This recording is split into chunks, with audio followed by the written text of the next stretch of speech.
नाही, ते मी सुधीर भाऊंचं ऐकणार नाही. म्हणजे भत्ता वगैरे चालू करण्याचं ऐकणार नाही असं मी म्हणत नाही. पण ते जे म्हणतात की मला काहीच बनवू नका पण भत्ता द्या, मला काहीच देऊ नका पण भत्ता द्या,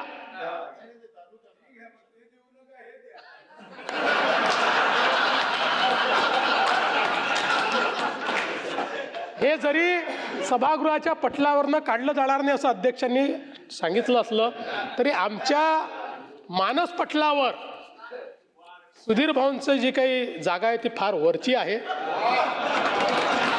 त्याच्यामुळे योग्य वेळी योग्य अशी जागा त्यांना मिळेल आणि त्यांनी जे सजेशन दिलेले आहेत. मुख्यमंत्री महोदय, फार वरची जागा द्यायचा विचार करू नका.